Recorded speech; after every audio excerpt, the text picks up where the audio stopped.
বড় মাপের বিএনপি চাঁদাবাজ, এটা মানতে হবে কিন্তু আপনাকে। বড় মাপের যে চাঁদাবাজি, সেই চাঁদাবাজিটা বিএনপি করছে। আপনি এলাকায় খোঁজ নিয়ে দেখেন, আপনি হ্যাঁ 2-4 জন করলে করতে পারে, কিন্তু বড় মাপের যে চাঁদাবাজিটা, সেই চাঁদাবাজিটা বিএনপি করছে। বিএনপি ইচ্ছা থাকুক না থাকুক, বিএনপি তাদের দল টিকে রাখার জন্যই সেটা করতে হয়। ক্ষমতার অপব্যবহার, 5 আগস্টের পর ক্ষমতা চর্চা করছে কারা? একটা তত্ত্বাবধায়ক সরকার বা অন্তর্বর্তীকালীন সরকার করছে। সেই সরকারে প্রত্যেকের মধ্যে স্বার্থ নেওয়ার চেষ্টা করছে। ইসলামী আন্দোলন বাংলাদেশে সেই মানে ধরেন সে সক্ষমতাও নাই, ফলে আমরা এই সরকারের মধ্যে কোনোভাবে পাওয়ার এক্সারসাইজ করার মতো জায়গা আমরা আসলে নিতে পারি নাই, এবং আমরা সেটা চাইও নাই। কারণ আমরা চাইছি যে এই সরকারটা সংস্কার, বিচার এবং নির্বাচনের দিকেই আগায় যাক, সেটাই আমাদের চাওয়া ছিল। আর আমাদের জোটটা নীতিভিত্তিক।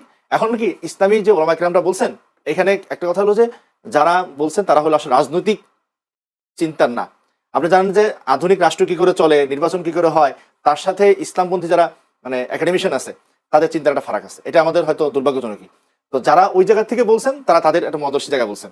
এবং আপনি জানেন যে ইসলামে কিন্তু কোনো পুরোহিতন্ত্র নাই, মানে একজনের কথা বললেই তা না, তারও ইস্তেহাদ আছে, আমারও ইস্তেহাদ আছে।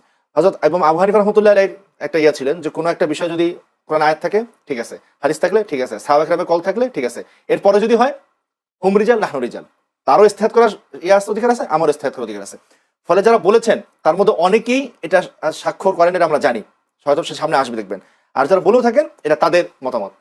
আমরা মনে করি এটা ইসলামের স্বার্থের একটা জোট, ইসলামের পক্ষের একটা জোট।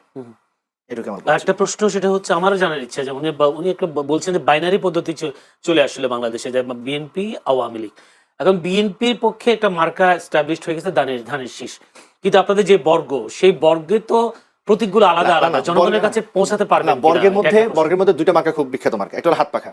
হাত পাখা গত আমলগুলোতে আমরা স্থানীয় সরকার নির্বাচন করছি, আর আমার টপ করে আমার অনেকে বলে ফেলে ফ্যাসিলিটি নির্বাচন করছে, এটা বিএনপি করছে, সবাই করছে। আমরা স্থানীয় পর্যায়ে নির্বাচন করে করে হাত পাখা, এটা বাংলাদেশের মানুষ জানে। হ্যাঁ, দ্বিতীয়ত হলো দাঁড়িপাল্লাও, এটা ঐতিহাসিক মার্কা, এটা মানুষ জানে। তার চেয়ে বড় কথা হলো আমাদের যারা প্রার্থী, সেই প্রার্থীদেরকে মানুষ চেনে। কারণ আমাদের দুই পীর সাহেব, তারা প্রতিদিন 2টা করে মাহফিল করেন, 4টা করে মাহফিল করেন। প্রতি জায়গায় তারা কমপক্ষে 20 থেকে 15,000 লোকে তারা সরাসরি অ্যাড্রেস করেন। আমাদের যারা মাঠে দাঁড়াইছে, ইলেকশন করছে, ওই এলাকার সবচেয়ে জনপ্রিয়, ওই এলাকার সবচেয়ে ভালো মানুষটা, সবচেয়ে সৎ মানুষটা, সবচেয়ে সমাজসেবী মানুষ দাঁড়াইছে। ফলে আমাদের জন্য মার্কাটাই মুখ্য হয়ে উঠবে না, এটা বিএনপি সহ আগের প্যারাডাইমের জন্য মুখ্য হয়ে ওঠে। আমেরিকা থেকে আইনা, ব্রিটেন থেকে আইনা, লন্ডন থেকে আইনা, টপ করে বসায় দেয়, টাকা খায় বসায় দেয়। আর আমাদের এখানে প্রার্থী সিলেকশনের পদ্ধতি যদি আপনি জানেন ভাই, দেখবেন যে এখানে একেবারে গণমানুষায়ন হয় না। আমাদের কোনো প্রার্থী কিন্তু আমরা যেমন ইসলামের বাংলাদেশ করছি, 1 টাকা আমরা সমস্যা নেই। বরং হয়েছে কি, একেবারে ইউনিয়ন পর্যায় থেকে আমরা ভোট নিচ্ছি, যেখানে কাকে দেয় 4টা ভাষা নাম আসছে। এগুলো শুধু কথা না, বাস্তবিতাই হয়েছে। সেই নামগুলোকে নিয়ে আমরা এলাকার মসজিদ মানসার ইমাম সাহেব, হাই স্কুলের টিচার, মন্দিরের পুরোহিত, তার সাথে কথা বলছি যে 5 জনের নাম আসছে, 5 জনের মধ্যে কে কারো সম্বন্ধে এমন আসছে, লোকটা ভালো কিন্তু কর্কশ হয় না, এরকম পরিবর্তন চায়। সেই পরিবর্তনটা কারা ধারণ করতেছে? বিএনপি, জামাত বলেন, এনসিপি বলেন, ইসলামী আন্দোলন বলেন, আমরা সেই পরিবর্তনটাকে ধারণ করতেছি। দাবি করলে হবে না। এই যে সংস্কারটা হইলো, সংস্কারের যতগুলো মৌলিক পরিবর্তন সবগুলোতে বিএনপি নোট অফ ডিসেন্ট দিয়ে রাখছে। তার মানে মৌলিকভাবে বিএনপি আসলে পরিবর্তনটা চায় না, আমরা সেই পরিবর্তনটা চাইতেছি। আর তারেক রহমান সাহেব আসার পরে অনেকগুলো ঘটনা ঘটছে, তিনি অনেকদিন পরে আসছেন এবং তিনি বললেন যে তাকে আটকায় রাখে, এখানে সর্বত জন্ম নিছে, বেগম জিয়া মারা গেলেন, বাংলাদেশে তো কাল তৈরি করা হয়। এখন এই কথা তো বলতেই হবে, বেগম জিয়া 2টা দিক, একটা হলো তার রাজনৈতিক নেত্রী, আর একটা সরকার পরিচালক হিসেবে তিনি। এখন আজকে হয়তো সময়টা করতেই হবে আলোচনা, তিক্ত হইলেও সত্য, যে 1991 থেকে 96 এটা যদি বিবেচনা করেন, 96 ইলেকশন যদি বিবেচনা করেন, 1 থেকে 6 যদি বিবেচনা করেন, তাইলে এত মহান হওয়ার কিছু নাই। হ্যাঁ, বাকি ঠিক আছে, তিনি যখন 8 থেকে 25 তিনি মহান, তিনি এরশাদের আমলে মহান, কিন্তু তার জানা যায় তো মানুষ হয়েছে কেন? বাংলাদেশের মানুষ অল্পতেই মানুষকে ভালো মনে করে, সেটা আমরাও গেছি, আমাদের নাইবামির গেছেন, আমি অনেকেই গেছেন, সেটা ঠিক আছে। কিন্তু তাই বলে ইতিহাসে এত বড় জানা যায় তো আলহামদুলিল্লাহ হোক, মানুষ ভালো করেন বলি। কিন্তু একই সাথে তাকে শেখ মুজিব যেমন দেবতা হয়ে উঠছিল, তাকে এরকম আরেকজন দেবী বানানোর সুযোগ নেই। পরে মনে রাখতে হবে, তিনি মানুষ ছিলেন, তার যে সরকার পরিচালনা সেটা অনেক অর্থে ব্যর্থ ছিল, এবং আজকের বাংলাদেশের যে দুরবস্থা, তার জন্য তার নেতৃত্বের সরকারও দায়ী ছিল, এটা মাথায় রাখা লাগবে। ভারত বিরোধী রাজনীতিটা বেশ জমে উঠেছে, আমরা দেখছি বিভিন্ন, এখনো তো রাস্তাঘাট অবরোধ, দিল্লি না ঢাকা, আজাদি না গোলামি, এইসব স্লোগানগুলো আমি দেখছি। ভারত বিরোধী রাজনীতি আওয়ামী লীগকে ফিরিয়ে আনার একটা সুযোগ তৈরি করে দিচ্ছে, আপনি কি বলেন? মানে ন্যারেটিভ ফ্যাক্টস এর বাইরে তৈরি হয় না, কিন্তু ফ্যাব্রিকেটেড ফ্যাক্টস দিয়েও ন্যারেটিভ তৈরি হয়, যেমন শেখ মুজিবের ওই ভাষা আন্দোলনে অংশগ্রহণ বলেন। রনি ভাই যেভাবে বলে গেলেন, মানে ভাই তো একজন চিন্তাবিদ মানুষ, উনি তারা বলে একদল বক্তব্য বলে গেলেন, যে তারার একটাও আমার গায়ে পড়ে না। আমি সে আপনি সম্পৃক্ত না। আপনি আপনাকে লক্ষ্য করে বলা আমার উদ্দেশ্য না। ফলে আমি পড়ি না, ইসলাম মন্ত্রীরা পড়ে না, ফলে তার ভাই যে তারা সেই তারা কারা সেটা জবাব দিই। কারণ তারা যদি হয় ইলিয়াসের পিনাকি, আমার ভাই কথা নেই। দ্বিতীয় কথা হইলো যে জুলাই সনদকে ভয় পান কেন? মানে জুলাই সনদ স্বীকৃতি চাইলেই, জুলাই সনদ আইনি ভিত্তি চাইলেই ৭১-এর মতো ভয়টা কেন পাওয়া হইতেছে? আমরা জুলাই সনদের এটা চাই যে জুলাইটাকে শুধুমাত্র একটা সরকার পতন হিসেবে দেখতে চাই না, জুলাইটাকে আমরা দেখতে চাই একটা স্বৈরতন্ত্রের পতন হিসেবে। আমি বারংবারই বলি ভাই, বাংলাদেশের স্বৈরতন্ত্র কেমনে হয়েছে? বাংলাদেশের বিদ্যমান আইন আদালত এবং সংবিধান মাইনেই স্বৈরতন্ত্র হয়েছে। একটা হলো সংবিধান, এগুলো পুরাতন বারবার বলা হয়েছে, সংবিধানের ৭০ অনুচ্ছেদ, একই ব্যক্তি দলীয় নীতি প্রধান হওয়া, সরকার প্রধান হওয়া, সাংবিধানিক প্রধানগুলো একই ব্যক্তির থাকা, এই জায়গাগুলোতে আমরা সংস্থা চাইছিলাম। এবং ভাই শুরুতে একটা কথা বলছেন যে মাল্টি পার্টি, তো আমরা চাইছিলাম পিয়ার। এই পিয়ারের কথা যখন কই তখন আবার একদল তেলবেগ ওঠে।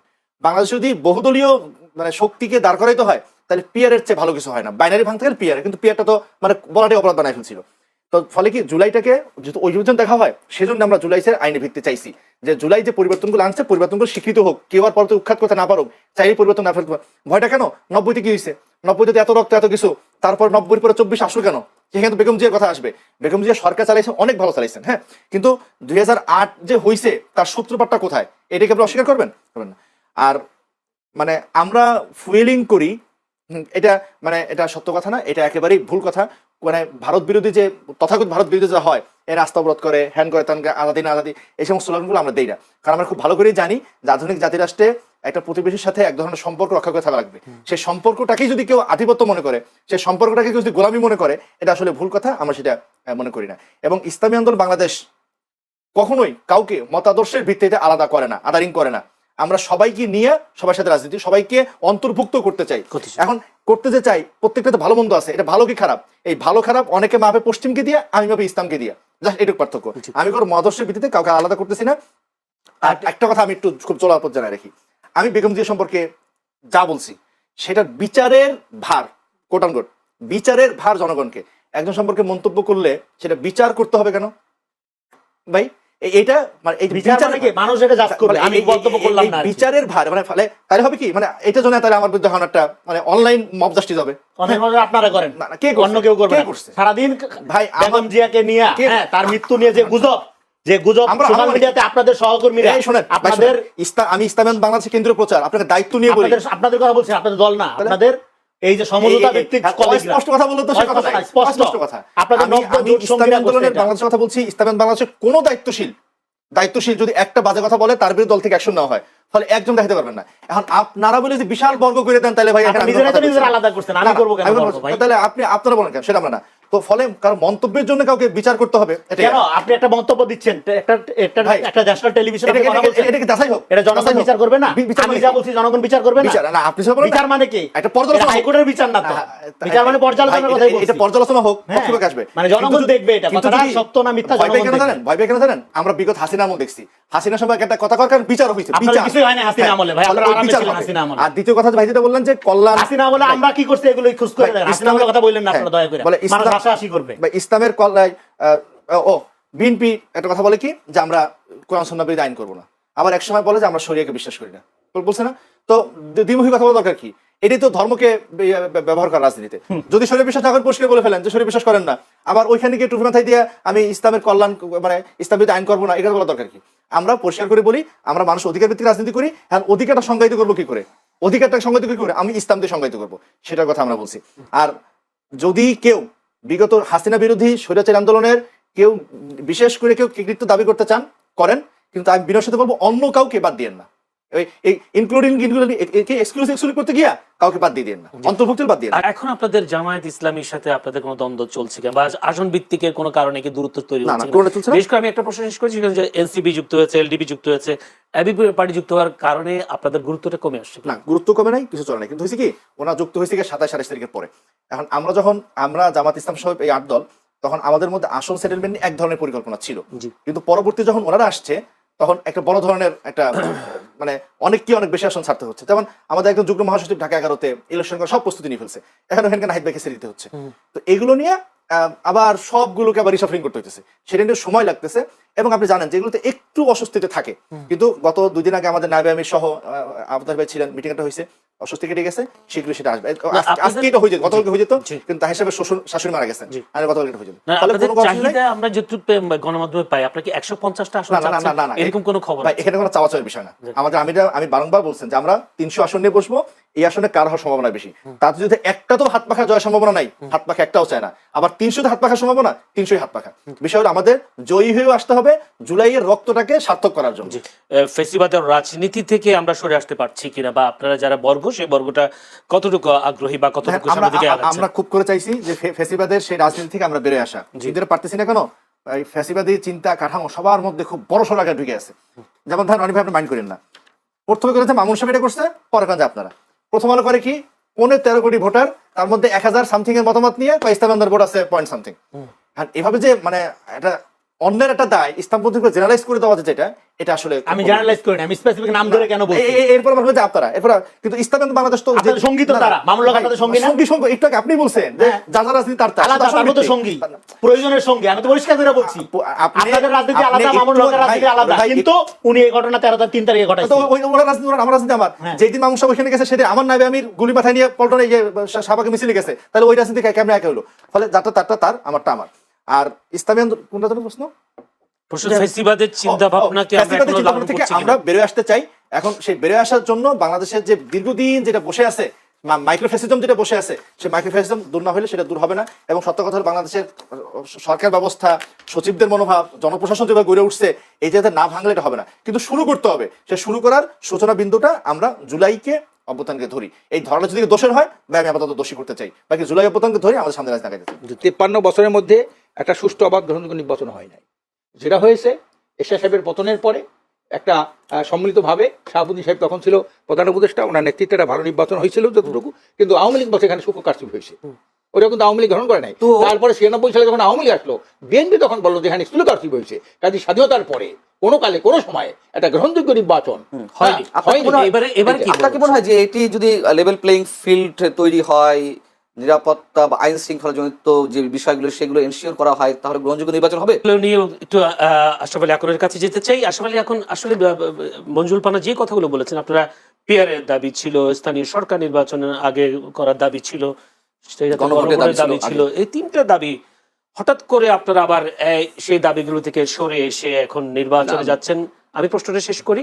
নির্বাচনে যাচ্ছেন এবং আপনারা নিজেরাও বলেন যে ঐকমত্য কমিশনে যাওয়া হয়েছে, সেখানে নোট অফ ডিসেন্ট থেকে শুরু করে কোনো কিছু জুলাই সনদের বাস্তবায়ন হয় নাই, এসব গুলো বলছেন আপনার দল। কিন্তু মঞ্জুল আলম পান্না তিনি বলছেন আপনারা এসব করে আসলে কি তামাশা করেছেন। এটা তো উনি বলতেই পারে তামাশা। যারা খেলে না, যারা খেলা খেলে তাদের ফাউল স্বাভাবিক, যারা খেলা দেখে তাদের কোনো ফাউল নাই। তাহলে তো দর্শক যারা আপনারা বিভিন্ন দাবি দাওয়া করে শেষ পর্যন্ত নির্বাচনে যাচ্ছেন, একই দিনে গণভোট হচ্ছে। এই দাবি দাওয়াগুলো তামাশা বলছেন মঞ্জুল আলম দাবি পান্না। দেওয়া এটা হলো একটা গণতান্ত্রিক অধিকার। কাজে আমরা যে দাবি করেছি সেই দাবি থেকে আমরা পিছপা হই নাই। দাবি কিন্তু এখন আছে, দাবির ভিত্তিতে দাবি আদায়ের জন্য আমরা সারা দেশে করছি। এবং আমরা যদি এদেশের জনগণ যদি একটা ভিন্ন প্রেক্ষাপট তৈরির জন্যে আমাদেরকে ভোট দেয়, এই 11 দলীয় সমঝোতা ভিত্তিক যে ওয়ান বক্স সিস্টেমের যে নির্বাচন, তারা যদি নির্বাচন হতে পারে, আমরা ওই যে দাবিগুলো নিয়ে আন্দোলন করছি সেই দাবিগুলো আমরা বাস্তবায়ন করবো। না, আপনার সেই জামায়াত সহ আপনারা যে দাবি দাওয়া দিয়ে বিভিন্ন জনসভা করলেন, মানুষকে ভোগান্তি তৈরি করলেন, মানুষের ভোগান্তি ওই যে বললাম, প্রশাসন তো নিরপেক্ষ না, একটা দিকে তাকাই কথা বলছে, একটা দিকে যেমন ওখানে বলছেন ইনুস সাহেব তো তাই বলছে। আজকে ইনুস সাহেব জাতিসংঘে নিয়ে যায় কাকে? বিএনপি, জামাত, এনসিপি। তখন কিন্তু এনসিপি রেজিস্ট্রেশন ছিল না, সারা দেশে তার নেটওয়ার্ক নাই। একটা মিটিং করলে 500 লোক হয় না এখন তাদের দলের নামে। আগে চেতনার নামে হয়েছিল ভিন্ন জিনিস, কিন্তু দলের নামে তো কোনো লোক আসে না। এই দলটাকে আপনাদের সাথে হ্যাঁ? আপনাদের সাথে না, সেটাই আর এটা তো আমরা চাবো যে আমাদের সাথে আসুক, কিন্তু ওই সময় যে নিয়ে গেল- এনসিপিকে সাথে নিয়ে আপনারা গর্ববোধ করেন না? হ্যাঁ? গর্ববোধ করেন না? না, আমরা তারা তো তো জুলাই অভ্যুত্থানের সম্মুখ যোদ্ধা। এটা তো আমরা বলি, কিন্তু মাঝখানে ইনুস সাহেব কি করলেন? এটা হলো ইনুস সাহেবের দল, এনসিপিটা তো ইনুস সাহেবের দল। কিন্তু ইনুস সাহেব তো আপনাদের দলে এখন। হ্যাঁ? ইনুস সাহেবের দল হলে ইনুস সাহেব তো আমি জানি না আসলে কি তারা এই ধরনের নাটক কেন করতেছে, আমরা এটা আমার জানা তাহলে নাই। যে মানুষটার একটা দল রয়েছে, সেই মানুষটা কিভাবে অন্তর্বর্তীকালীন সরকারের প্রধান উপদেষ্টা হয়, কিভাবে তার অধীনে নির্বাচন এটা তো একটা অনুষ্ঠিত হয়? ব্যতিক্রমধর্মী একটা অবস্থার পরিপ্রেক্ষিতে উনি এখানে ক্ষমতা আসছেন। আচ্ছা, সজীব ভুঁইয়া কেমনে প্রতিষ্ঠা হইল? তারপরে নাহিদ কেমনে না, হইল? সে উপদেষ্টা হওয়ার তো অনেকগুলো কারণ। না, তারা সম্মুখ প্রতিষ্ঠা হইল যোদ্ধা ছিলেন। না, ওইটার জন্য না। আপনারাই উনি তো- পাঠিয়েছেন।